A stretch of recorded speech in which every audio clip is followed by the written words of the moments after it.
Fala pessoal, sejam bem-vindos a mais um episódio aqui do PodSai em parceria com o CREA, com Fé e Mútua. Nós estamos diretamente do estande do CREA na COP30 em Belém do Pará.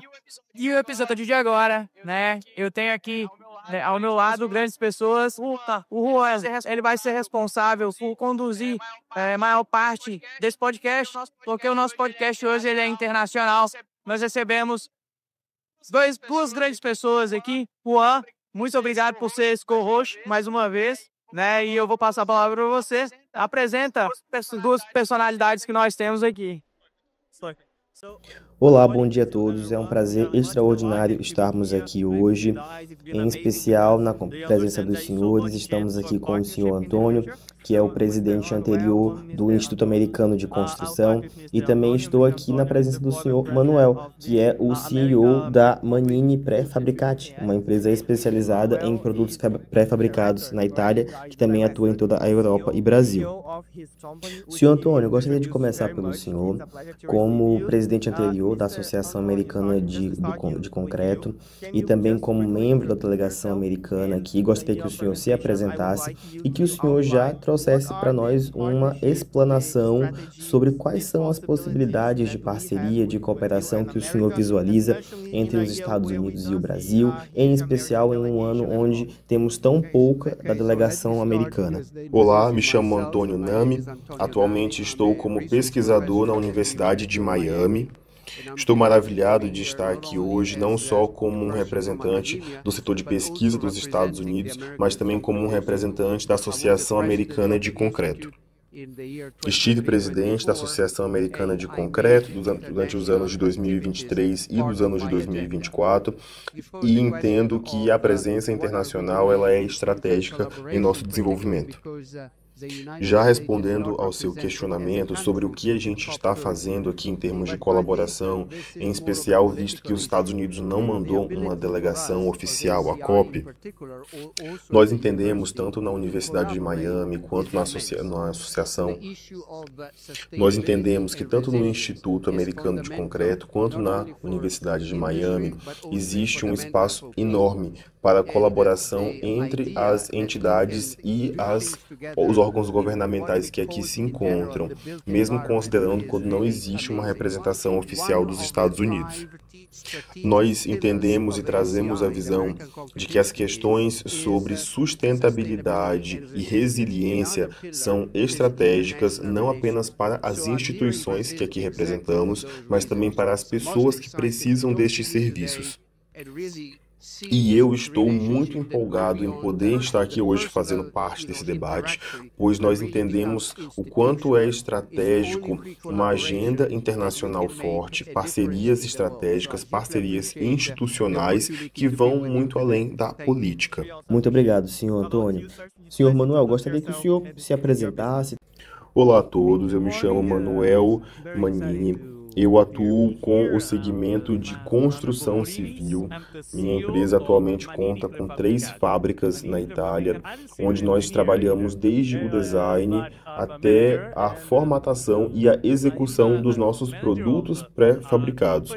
Nós temos um enfoque muito grande na qualidade, na persuasão do cliente e entender que a gente pode oferecer o que existe de mais único, para o cliente, algo que se adapte à realidade de cada uma e por isso que a pré-fabricação é uma tecnologia extremamente atual e competitiva.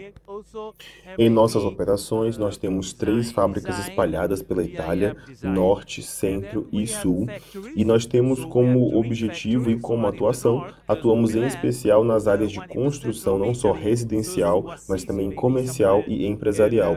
Temos sistemas voltados especificamente para detecção de abalos sísmicos em estruturas pré-fabricadas, visto que a Itália sofre terremotos de forma bastante recorrente, e esse é um dos diferenciais que a gente oferece em termos de soluções pré-fabricadas para pontes, por exemplo, que é um dos nossos carros-chefe. Mr. Manuel, A gente estava conversando aqui antes do podcast e um dos assuntos que nós abordamos foi a possibilidade de uma ponte a ser construída entre o sul da Itália e a ilha da Sicília, que é uma região onde é bastante comum abalos sísmicos muito fortes. Inclusive, né, esse é um dos grandes dilemas de engenharia da Itália, conectar a Sicília com a Península Italiana. E partindo da sua experiência, partindo pelo fato de que esse projeto já vem sendo discutido há quase 2 décadas, como o senhor comentou, me conte sobre a sua tecnologia, me conte sobre os desafios de executar uma ponte. Bom, até mesmo o senhor Antônio, né, que está aqui, que também tem fortes ligações com a Itália, ele é ciente sobre os desafios de execução dessa ponte, conectando a ilha da Sicília à Península Italiana. Esse é um projeto que já tem sido objetivo de sonho de inúmeros primeiros ministros da Itália.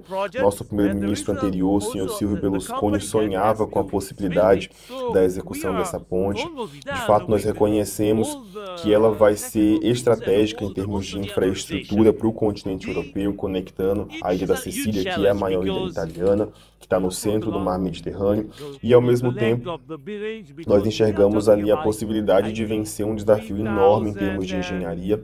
A distância, de fato, não é o fator mais crucial nessa execução, são menos de 4 quilômetros, porém, quando se trata de logística e o fato de ser uma área extremamente propensa a abalos sísmicos, tornam, né, essa execução extremamente desafiadora, e isso, de fato, é o que impediu até o momento de hoje essa execução. Porém, esse projeto já está em fase final e o início das obras está previsto para se iniciar no ano seguinte, em 2026. Então, todos nós estamos muito esperançosos que esse projeto de fato venha a ser executado, que se inicie essas obras e que também, né, possam utilizar nossas tecnologias em termos de controle e gestão de abalos sísmicos em obras civis.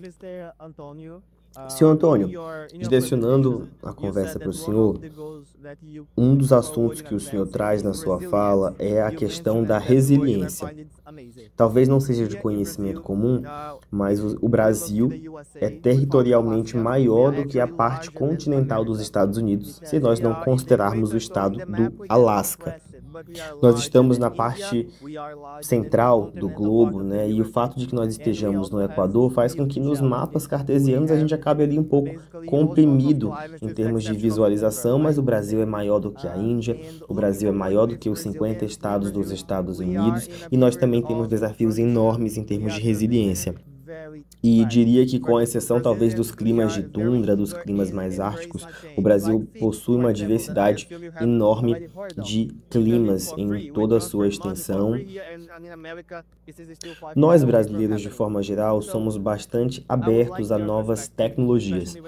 E partindo dessa análise, eu gostaria de ouvir do senhor Antônio, quais projetos, quais inspirações a gente pode aprender com a instituição que o senhor representa, com a Universidade de Miami, com o Instituto Americano de Concreto, e também o que o Brasil pode ensinar aos Estados Unidos. Muito obrigado pela sua pergunta. Essa pergunta tem muitas subperguntas dentro dela e eu vou buscar responder da melhor forma possível.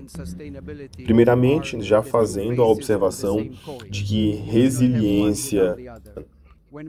a resiliência e a sustentabilidade, elas são, na verdade, duas faces da mesma moeda. Elas são indissociáveis e essa é a nossa mensagem inicial. Quando a gente fala sobre resiliência, é importante mencionar que nós não estamos apenas falando sobre desastres climáticos. Muitas vezes se associa a resiliência com sobreviver, por exemplo, a um tornado, a um furacão, a uma grande enchente, mas a resiliência, ela é um conceito mais profundo. Um exemplo prático da realidade brasileira, que também se aplica aos Estados Unidos, é o fato de que a imensa costa brasileira está sujeita à elevação do nível da água do mar, e isso vai afetar o Brasil de uma forma muito contundente nas próximas décadas. A título de comparação, nós também tivemos este ano chuvas torrenciais em Valência, na Espanha, e isso nos traz a reflexão de que a resiliência e a sustentabilidade não podem ser aplicadas de formas individuais. Elas realmente precisam estar juntas e elas são indissociáveis. Referente às lições aprendidas, tanto quanto aquilo que nós americanos podemos compartilhar, quanto aquilo que podemos aprender com o Brasil, a gente entende que a questão da conceituação, da escolha de materiais, da implementação de novos materiais já é uma solução, porque nós precisamos trabalhar cada vez mais com materiais que sejam mais duráveis. E a verdade é que a escolha desses materiais é uma escolha que está intrinsecamente relacionada ao design do produto, ao design das residências e de tudo aquilo que a gente projeta enquanto engenheiros. Buscando trazer a terceira parte da sua pergunta, nós entendemos que é de suma estratégia olhar para as pessoas.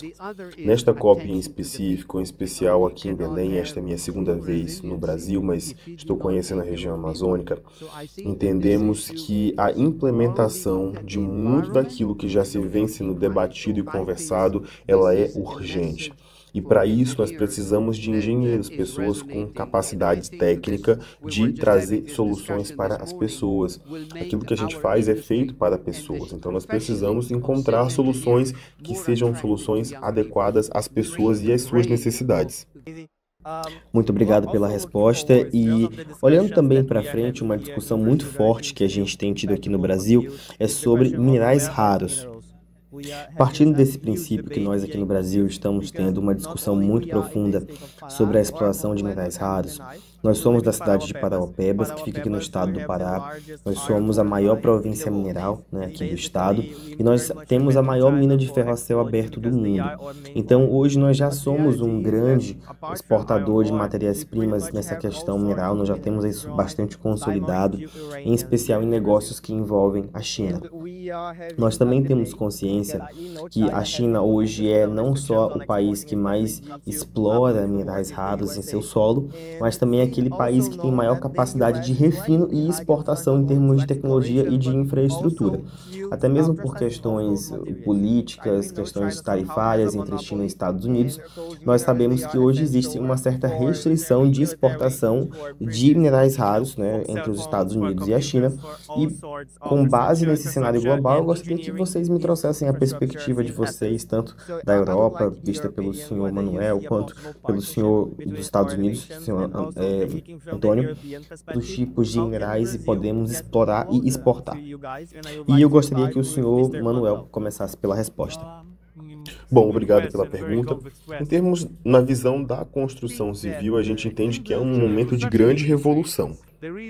Existe mesmo um próprio debate dentro da nossa sociedade europeia sobre se a nossa pressão em direção à sustentabilidade, se ela não aconteceu de forma excessiva, até em termos de pressão e legislação às próprias empresas europeias. Uma das soluções que muitas empresas europeias têm utilizado é a menor utilização do cimento como matéria-prima. A gente sabe que a construção civil é responsável por grande parte da contaminação e da poluição que nós temos hoje no planeta.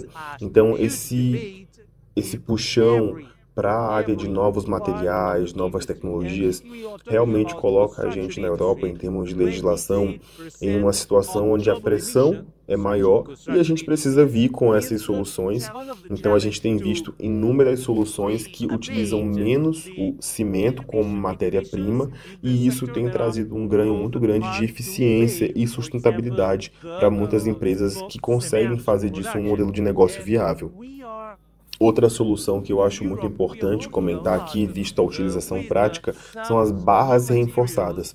Então, na Sardinha, por exemplo, na Ilha da Sardinha, nós fizemos a execução de uma ponte de concreto sem utilizar ferragens convencionais. E nós conseguimos isso graças às barras reforçadas, que são um material disruptivo e que a gente hoje já oferece na nossa prestação de serviço.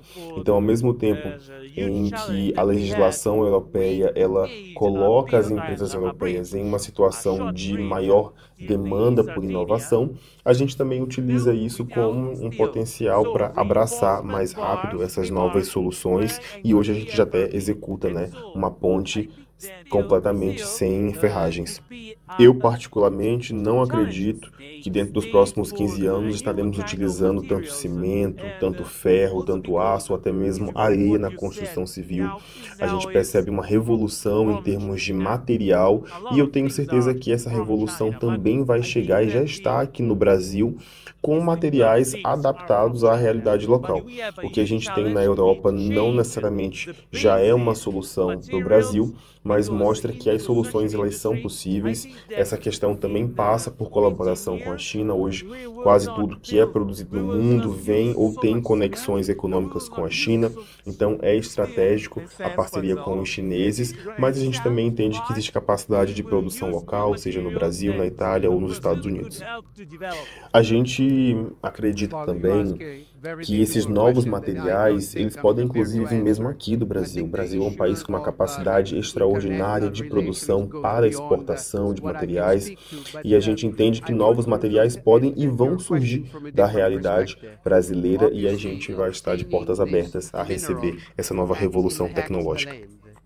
Ter essa discussão não só aqui em Belém, mas no próximo ano vai ser na Turquia, ano passado foi no Azerbaijão, e que as COPs elas vão percorrendo o mundo e elas vão conectando pessoas, projetos e iniciativas e isso de fato traz muito fomento. Então convido os senhores a deixar uma mensagem final aqui. Senhor Manuel, vou começar pelo senhor, sinta-se à vontade, a câmera está à sua disposição, deixe suas redes sociais, seus contatos e sua mensagem. Bom, eu acredito que uma das questões fundamentais que a gente tem aqui a compartilhar e oferecer seja o fato de que cada vez mais a gente precisa de dados para tomar decisões e esses dados eles vão partir do consumo de energia, de água, de quantas pessoas visitam um certo espaço e a gente precisa buscar alimentar esses dados, essas fontes de dados para tomar decisões mais conscientes sobre a eficiência das edificações e das nossas infraestruturas, como até mesmo os sensores terremotos que a gente comentou aqui agora há pouco, até mesmo o uso da AI, que hoje é estratégico e desde já indispensável. Um exemplo objetivo, quando a gente fala sobre um carro, por exemplo, o carro ele tem um sensor de gasolina, ele tem um sensor de partida, ele tem um sensor do painel, ele tem um sensor do freio. Tudo num carro hoje em dia já é automatizado. Então acho que a gente tem que olhar para as edificações, para as infraestruturas com essa mesma visão de que tudo tem que ser mapeado e de que todos esses dados precisam ser compilados. Bom, na minha visão, né, complementando o que o Manuel disse, ele falou muito sobre os dados e eu quero falar sobre as pessoas, em especial as pessoas jovens e também em especial sobre o CREA Pará, que está hoje nos recepcionando aqui. Nós precisamos deixar claro e convencer a nova geração de que a engenharia civil é uma profissão que deve e muito merecedora de ser seguida. A tecnologia, ela pode nos ajudar muito e de formas extraordinárias, mas a verdade é que tudo é sobre pessoas, pessoas e pessoas. Senhores, muito obrigado pelo bate-papo, foi extraordinário e eu tenho certeza que a gente está olhando para frente para uma parceria reforçada entre os Estados Unidos e o Brasil, entre a Europa e o Brasil, em especial entre a Itália também. Pessoal, e para finalizar, gostaria de deixar um recado para vocês. Vocês viram que o Juan conduziu brilhantemente essa entrevista, esse podcast. Deixar um recado para vocês, o Juan ele conduz um projeto que se chama Clube Poliglota. Ele fica localizado em Parauapebas e se você tem interesse em participar e desenvolver suas habilidades em outras línguas, procurar Clube Poliglota Parauapebas e siga a Florescer Engenharia. Exato. E, é claro, se você gostou, deixa o like, se inscreva e nos ajude a trazer mais pessoas como as pessoas que nós trouxemos hoje. Thank you. E obrigado. Tchau, tchau. Até mais. Tchau, tchau.